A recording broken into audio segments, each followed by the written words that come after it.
책 중에 고통이라는 선물이 있습니다. 그 책에 보면 그분이 2차 세계대전 시절 때에 겪었던 이야기가 나오는데요. 독일군이 런던을 폭격하기 시작하자 런던은 밤만 되면 공포의 도시로 바뀌었습니다. 대공포를 피하기 위해서 폭격기들이 주로 밤에 폭탄을 떨어뜨렸기 때문에 밤만 되면 그 폭탄이 런던 시내를 초토화시켰던 것이죠. 많은 건물들이 무너지고 또 적지 않은 사람들이 생명을 잃었습니다. 살아남은 사람들은 해가 지면 모두 지하도로 도피해서 그 땅 밑에 거대한 그 도시가 밤이면 생겨난 것이죠. 런던 시민들이 모두 땅 밑으로 내려왔기 때문이죠. 그곳에서 전에는 도저히 찾아볼 수 없었던 그 연대의식이 생겨났다고 톰 브랜드 박사는 쓰고 있습니다. 원래 영국 사람들이 좀 쌀쌀맞기로 유명하다고 하죠. 하지만 그 지하도에 생겨난 공동체 안에서는 그 누구보다 수다스럽고 다정하고 또 따뜻한 이들이 바로 이 런던 사람들이었다고 그렇게 고백합니다. 부자들은 자기들이 들고 온 음식들을 가난한 자들과 나누어 먹고 출신과 배경과 나이와 정치적 입장과 상관없이 모두가 서로를 따뜻하게 환영하고 새로운 사람이 피난 오면 그를 따뜻하게 맞아주고 가족을 잃은 이들의 이야기를 누군가 하노라면 모든 듣던 사람들이 함께 슬퍼하며 눈물을 흘리고 그를 위로하고 또 간신히 폭격을 피해 살아남은 이야기를 하다 보면 모든 사람들이 친구가 되어서 나도 그렇게 살았노라고 서로를 격려하고 기뻐하는 것이었습니다.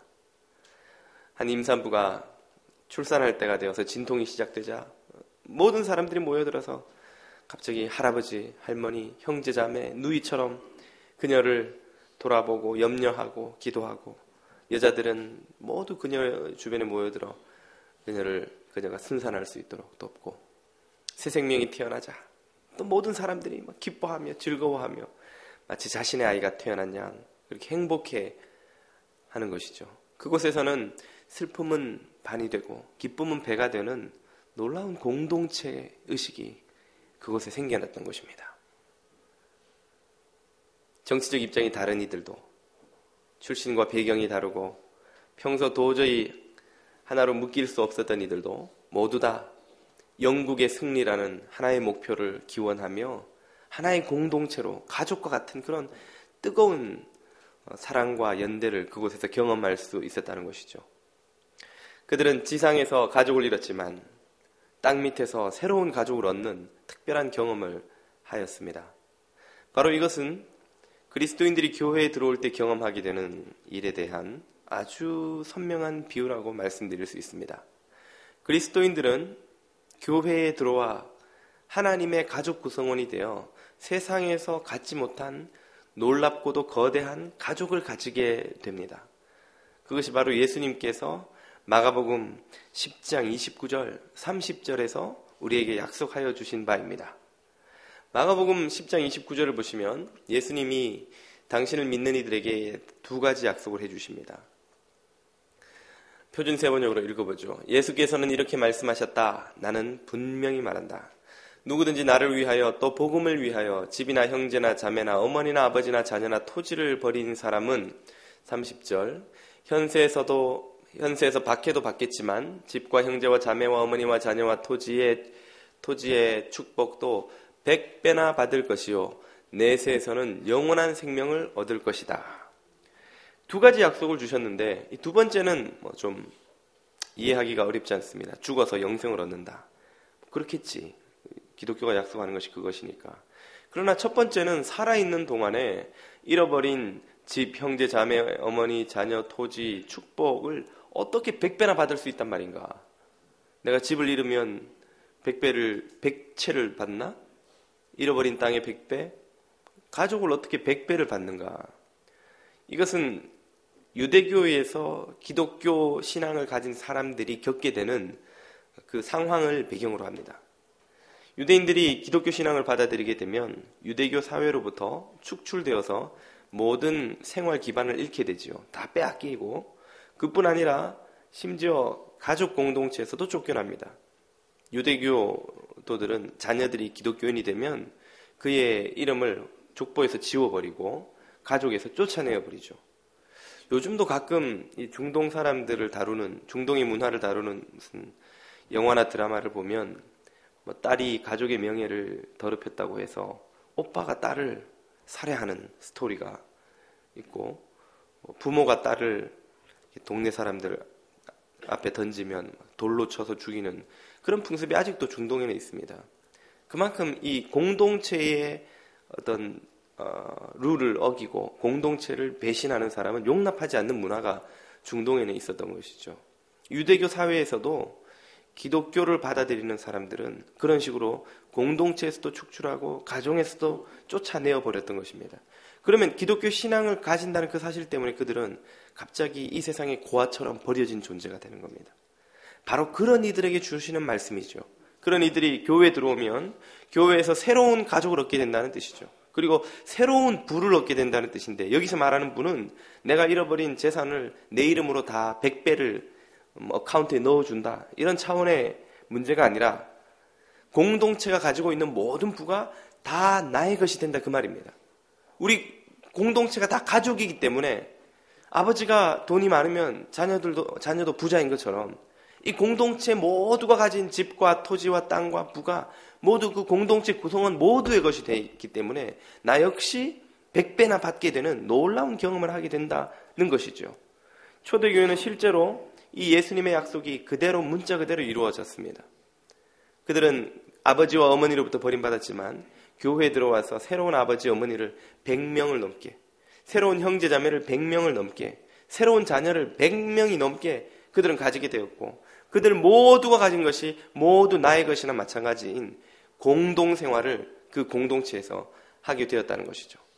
이 세상이 역사 이래 단 한 번도 경험해보지 못한, 그리고 사실은 교회가 생긴 이래 그 이후에도 다른 곳에서는 한 번도 경험해보지 못한 놀라운 사랑과 기적의 공동체가 그곳에 만들어졌던 것입니다. 이것이 바로 주님이 교회를 향한 디자인, 마음에 품으셨던 디자인이고 계획이고 오늘 우리도 이루어야만 하는 우리의 꿈인 것이죠. 교회가 이런 놀라운 사랑의 공동체이다라는 말을 들으면 어떤 사람들은 마음에 불편함이 생기죠. 과연 교회가 그런 정말 가족 같은 곳인가? 나는 교회 가서 상처를 받았는데 사랑은 고사하고 상처는 안 줬으면 좋겠다, 이런 이들도 있을 테고, 그래서 교회는 가지만 그렇게 사람들하고 교제는 하지 않고 그냥 예배만 드리고 나는 조용히 돌아오는 그런 신앙생활을 하겠다, 그런 분들도 적지 않게 있고, 또 심지어는 상처가 너무 커서 교회 안 나가겠다 하는 이들도 있고, 교회에 대한 냉소주의가 오늘날 현대 그리스도인들 사이에 혹은 교회 밖 사람들 사이에 존재하고 있습니다. 필립 얀시라는 유명한 기독교 작가가 있습니다. 그 자신도 젊었을 때에 교회 율법주의에 대해 크게 실망하고 상처를 받고 교회를 떠났다가 후에 복음을 다시 발견하고 교회로 돌아온 사람이죠. 그가 돌아와 자기처럼 교회에 실망하고 상처받은 이들을 위해 글을 쓰기 시작해서 많은 이들에게 큰 위로와 회복의 메시지를 주는 그런 작가가 되었습니다. 그의 대표적인 책 중에 하나가 하나님 당신께 실망했습니다 라는 책이 있습니다. 그러니까 주님에게 실망한 사람들의 그 문제를 다루는 그런 책이죠. 그리고 그의 책 중에 교회, 나의 고민, 나의 사랑이라는 책이 있습니다. 그 책에서 그가 말하는 바는 교회는 나의 고민이면서 동시에 사랑이라는 것이죠. 교회는 나의 뜨거운 사랑이면서 동시에 여전히 고민거리도 남겨주는 그런 곳이라는 것이죠. 그 책에 캘리포니아 시골에서 목회하시는 엘 파머 목사님이라는 분의 재미있는 이야기가 나옵니다. 전체 주민을 다 모아봐야 한 100여 명이, 200명이 좀 안 될까 하는 아주 조그만 시골 마을에서 유일한 교회를 섬기시는 분인데, 그 교회를 향해서 비판자들이 비난하기를, 아니 초대교회처럼 그렇게 아름다운 모습을 만들어내지도 못하는 그 위선으로 가득 찬 사람들이 교인인 그런 교회를 못하러 하느냐고 차라리 교회 문을 닫고 더 이상 교회의 희망을 걸지 말고 이제 교회 문을 닫으라고 그렇게 하는 이들 앞에 이 엘파머 목사님은 그 마을에서 처음 시작한 그 유일한 고등학교의 합주단 이야기를 해주었습니다. 그 마을에 고등학교도 딱 하나밖에 없는데 전교생을 모아봐야 뭐 수십 명 정도 될까 말까 하답니다. 그 학생들을 대상으로 그 마을 최초의 그 합주단을 만들었다는 것이죠. 그리고는 마침내 창단 연주회를 학교에서 한다고 광고를 하고 전 주민들을 다 모았습니다. 주민들이 다 부모, 형제, 친척이 그러니까 전 주민들이 다 와서 연주회를 들었습니다만은 그 연주의 수준이라는 것이 무덤에 누워있던 베토벤이 벌떡 일어나 나올 정도로 베토벤 교향곡 9번 합창을 연주하는데 도무지 이게 합창인지 중창인지 독창인지도 모를 합창 교향곡이 맞나 싶을 정도로 형편없이 연주를 하더라는 것이죠. 음도 플랫되고 박자 틀리는 건 물론이요. 속어서 좀 그렇습니다만 삑사리 내는 아이들 막 삑삑삑삑삑 관악기, 현악기 이게 조화를 이루지를 못하고 이게 과연 베토벤의 음악이 맞나 싶을 정도로 형편없는 연주를 하더라는 거예요. 그 연주회에 모든 동네 주민들이 다 왔었는데 목사님이 그 비판자들을 향해서 이렇게 말했습니다. 여러분, 그 아이들의 연주가 형편없었지만 우리 중 누구라도 그 아이들에게 그런 형편없는 연주를 할 바엔 차라리 합주단을 해체해버려라 라고 말한 사람이 있었습니까? 아무도 그러지 않았지 않습니까? 왜 그랬을까요? 3가지 이유가 있습니다. 첫째, 그 아이들의 연주가 아니었다면 베토벤 교향곡 9번 합창이 도대체 뭔지, 음악인지, 책인지, 삶아먹는 건지도 몰랐을 사람들이 우리 대부분 아닙니까? 그 아이들 말고는 우리가 그 연주를 들어볼 곳이 어디 있습니까? 둘째, 그 아이들 보고 형편없다고 내려오라고 하고 우리가 올라가서 연주하면 그보다 잘할 수 있습니까? 셋째, 그래도 그 아이들이 우리 아이들 아닙니까? 제 아들이고 여러분 딸이고 당신 손자고 그 아이들이 하는 연주가 얼마나 이쁘고 대견스럽던가요? 걔들이 연주 좀 못한다고 걔들을 쫓아내고 걔들의 합주단을 해체해버리는 것이 옳은 일입니까? 오늘 교회가 하나님의 사랑 교향곡을 연주하지만 미숙하지요. 제대로 연주 못할 때도 많고 이게 사랑 교향곡인지 미움 교향곡인지 모를 때도 가끔은 있고 그 교향곡이 사람들에게 어떤 때는 고통을 주는 것처럼 보일 때도 심지어 있을 수도 있습니다. 그럼에도 불구하고 하나님께서 교회를 버리지 않으시는 이유가 있습니다. 그럼에도 불구하고 교회가 문을 절대로 닫지 않아야 하는 이유가 있습니다. 그것은 첫째, 교회가 아니면 세상 사람들이 그 어디 가서도 하나님의 사랑 교향곡을 들어볼 길이 없다는 것입니다. 직장에 가면 하나님의 사랑에 대해서 배웁니까? 학교 가면 그리스도의 고귀한 희생을 누가 이야기해 주나요? 정부가 구원과 회복과 치유의 메시지를 이 세상에 주고 있습니까? 이 세상에 어떤 공동체, 어떤 조직, 어떤 매체도 교회가 가지고 있는 이 사랑과 은혜의 메시지를 품고 세상에 전파하는 이 일을 감당할 수 없습니다.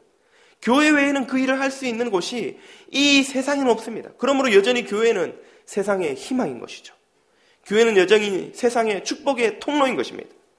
둘째, 교인들이 사랑 교향곡을 제대로 연주 못한다고 다 나오라 그러고 그들을 비판하는 사람들로 다시 교회를 채우면 그들이 훨씬 연주를 잘할까요?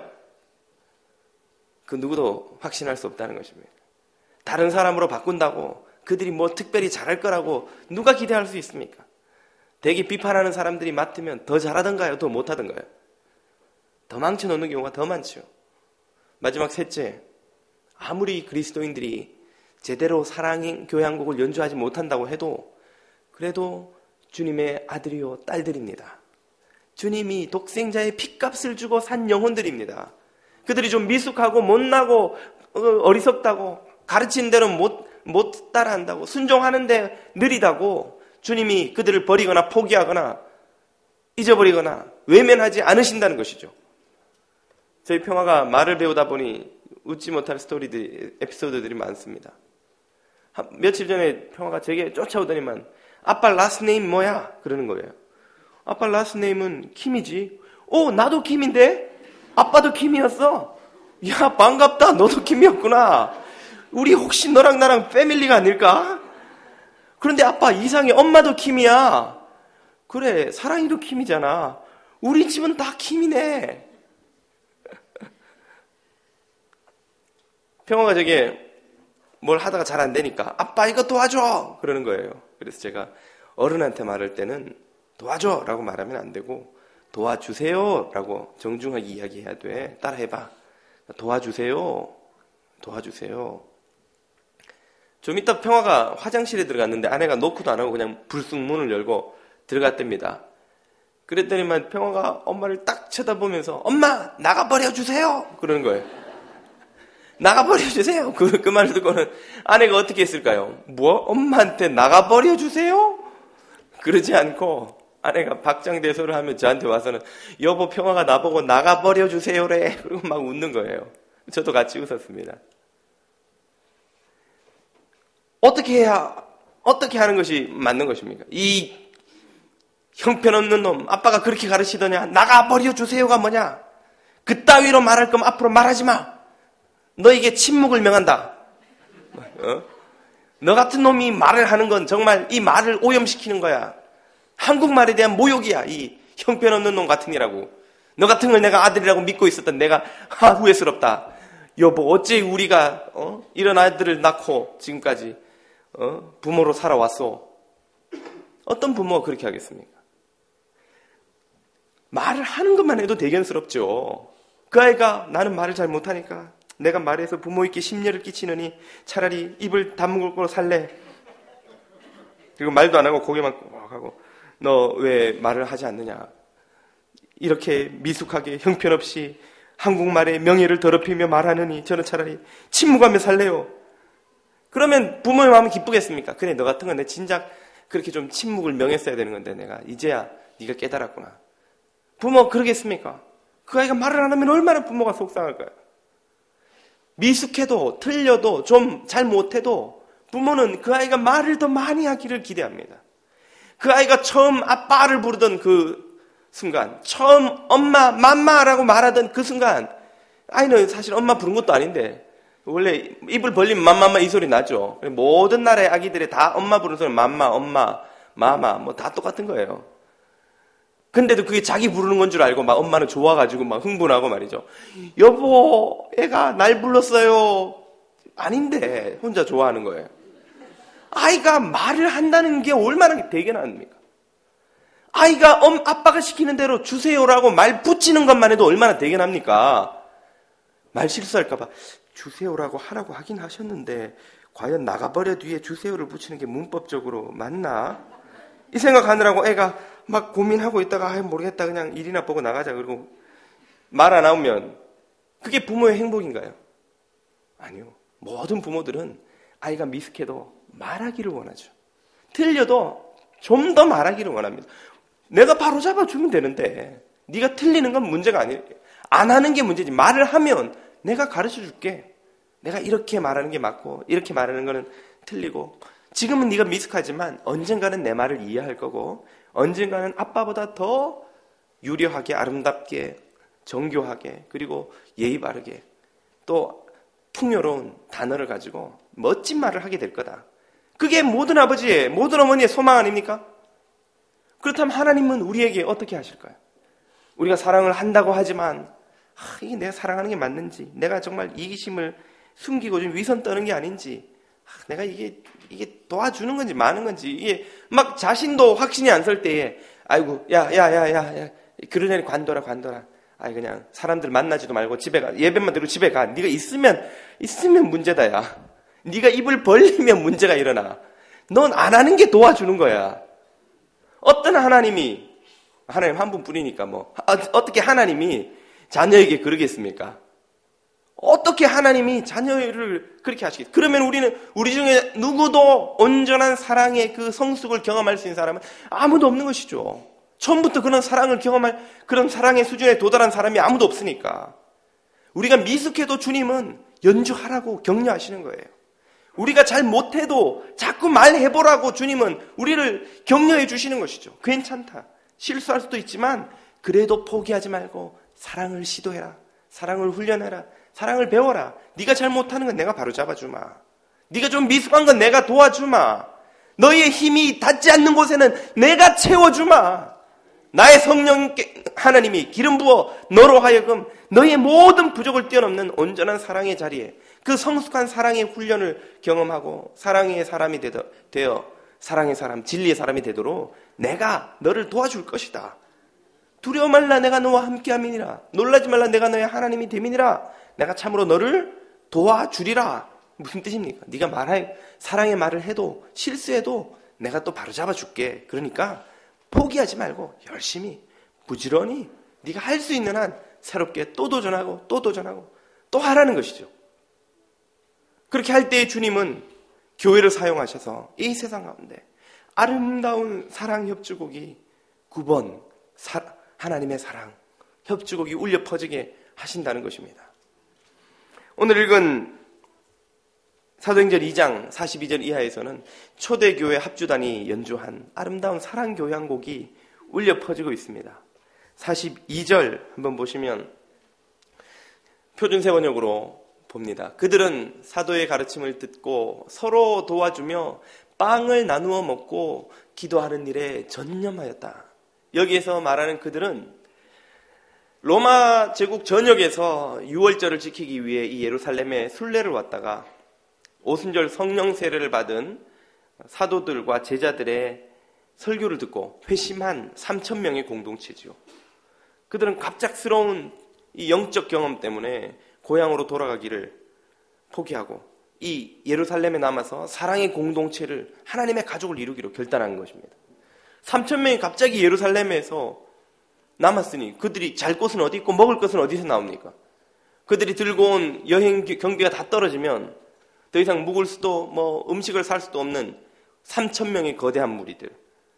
바로 예루살렘에 살고 있던 그리스도인들이 자신의 집을 개방해서 그들을 3355 집에 머무르게 하고 그리고 그들이 가진 것들을 나누어서 음식을 나누어 먹음으로 그들을 대접했던 것이죠. 그들이 그곳에서 일을 찾을 때까지 그들을 도와주고 그들과 함께 영적 경험을 함께 하나님의 가족된 그 영적 경험 속으로 그들이 들어가게 되었던 것입니다. 누구의 수고와 희생으로 그리스도의 사랑을 믿게 된 예루살렘에 거주하던 그리스도인들의 희생과 수고로 말이죠. 46절을 보십시오. 그리고 한 마음이 되어 날마다 성전에 모였으며 안식일에는 그리고 다른 날에는 집집마다 돌아가며 빵을 나누고 음식을 나누어 먹고 그 말이죠. 순수한 마음으로 그것을 억지로 하거나 뭘 바라고 하거나 기대하고 하지 않고 음식을 함께 먹었다고 그들은 말하죠. 계속해서 44절과 45절을 한번 보십시오. 믿는 사람들은 모두 함께 지내며 그들의 모든 것을 공동 소유로 내어놓고 45절 재산과 물건을 팔아서 모든 사람에게 필요한 만큼 나누어 주었다.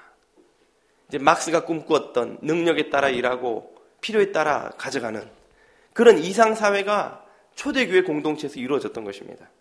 마르크스는 착각을 하기를 부르주아들을 없애고 제도를 만들어 놓으면 프롤레타리아들이 그런 이상사회를 만들 수 있을 거라고 착각했지만 그것은 인간 안에 있는 탐욕의 힘을 너무나 간과한 어리석은 생각이었죠. 그래서 100년 동안의 실험은 실패로 끝나고 말았죠. 이런 공동생활은 이런 놀라운 사랑으로 묶여지는 공동체는 인간의 힘으로 이룰 수 없는 것입니다. 어떤 인간의 디자인이나 카리스마나 어떤 파워로도 만들 수 없는 것이죠. 오직 무엇만이 그것을 가능하게 합니까? 성령 하나님의 역사하심, 성령 하나님의 다스리심만이 그것을 가능하게 하는 것이죠. 초대교회에서 그 일이 가능했다면 초대교인들이 우리보다 더 성숙하거나 잘나거나 뛰어나서 그런 것이 가능한 것이 아니었다는 것을 우리는 알아야 됩니다. 그 초대교인들이 누구입니까? 그들의 지도자라고 하는 12사도들이라는 사람은 다 자기 목숨 살리겠다고 자신들의 스승을 버리고 도망치고 그 중에 리더라는 이는 면전에서 저 예수라는 작자를 나는 모른다고 3번이나 저주하며 부인했던 자입니다. 그런 실패자들이 어떻게 이런 놀라운 인류 역사상 전무후무한 공동체를 만들어낼 수 있습니까? 그들이 만들어낸 것이 아니죠. 그들이 겸손히 무릎 꿇고 예루살렘을 떠나지 말고 아버지의 약속하신 것을 기다리라는 하는 말씀에 순종하였을 때 성령께서 오셔서 그들의 마음을 감동시키시고 그들에게 하나님 나라의 비전을 보여주시고 이 세상의 모든 니들을 뛰어넘는 하나님 나라의 거룩한 니들을 필요를 보게 하여 주셨던 것이죠. 영생의 삶에 대한 비전, 하나님 나라에 대한 비전, 구원에 대한 비전을 그들이 보자 성령님의 통치 아래 이렇게 자신 안에 수천 년 동안 누구도 깨뜨리지 못했던 그 이기심의 알을 깨고 나오는 놀라운 변화를 그들이 경험하게 되었던 것입니다. 오늘 우리들이 성경의 가르침을 따라 하나님의 가족 되는 것도 우리의 힘과 무슨 슬로건이나 프로그램이나 운동으로 이룰 수 있는 것들이 아닙니다. 그것은 오로지 성령께서 오늘 우리 안에 오셔서 우리를 완전히 다스리실 때에, 그래서 우리의 눈이 하나님 나라를 보는 눈을 갖게 될 때에 비로소 가능하게 되는 것이죠.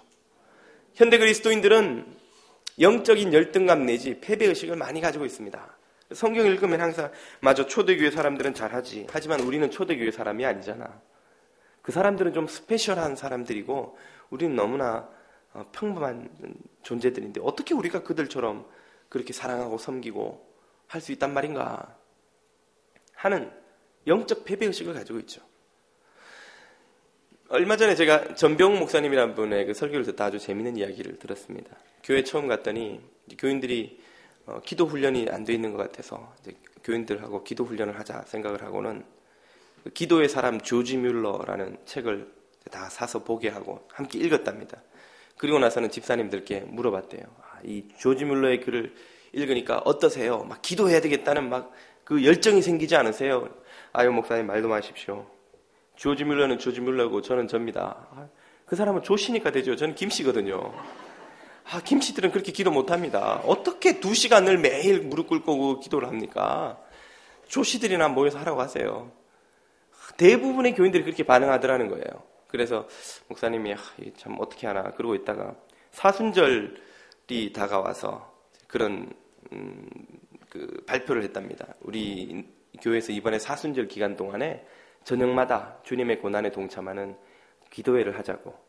그리고는 이제 교인들이 쭉 오니까 첫날 모임을 시작하면서 앞으로 40일 동안 할 건데 매일 저녁 2시간씩 우리도 기도 한번 해봅시다. 그리고는 이제 찬양하고 뭐 간단하게 설교하고 그리고 자 2시간 기도합니다. 시작. 그랬더니 한 5분 동안 와 통성기도 하다 5분쯤 지나니까 소리가 슥 줄어들더니만 조용해지더라는 거죠. 그리고 목사님 혼자 막 기도하는데 목사님도 10분쯤 지나니까 혼자서 계속 하기가 힘들더래요. 목사님도 이렇게 뭐 소리가 좀 잦아들어가지고 어쨌든 2시간 하자 그러놓고 중간에 그만둘 수는 없으니까 계속 기도하는데 이제 1시간 50분이 남은 거예요. 아직도. 그러니까 막 처음엔 조용하더니 막 조금 있다 막 저쪽에서 벽 끓는 소리 나고 여기서 머리 막 앞 의자에 부딪히는 소리 나고 저쪽에 뭐 연로하신 분 막 코 고는 소리도 나고 막 이게 막 1시간 50분이 막 20시간 같더래요. 뭐 시간이 안 가는 거예요. 목사님도 안 가고 교인들도 안 가고. 그리고 2시간 땡 치자마자 막 후다다다 다들 그냥 흩어져서 집에 갔더랍니다. 근데 또 그 교회는 뭐 열심히는 안 해도 또 아무도 빠지진 않는데요. 다음날 또 거의 뭐 조금 빠지고 대부분 왔더랍니다. 그래서 또 기도합시다. 그리고 또 2시간 땡 하니까 이번에는 한 10분쯤 통성기도 하고는 또 10분 지나니까 또 조용해지더라는 것이죠. 그 다음날은 또 한 15분쯤 이렇게 쭉 가더랍니다. 그런 식으로 이제 3일, 4일, 40일을 하고 나니까 끝나갈 때쯤에는 2시간 동안 교인들이 쉬지 않고 기도를 쫙 하더라는 거예요. 그리고 막 2시간 끝났는데도 계속 기도하는 사람들이 있는 거예요. 그리고 사순절 기도회를 끝내고 이제 교인들한테 물어봤더랍니다. 조지 뮬러를 어떻게 생각하세요?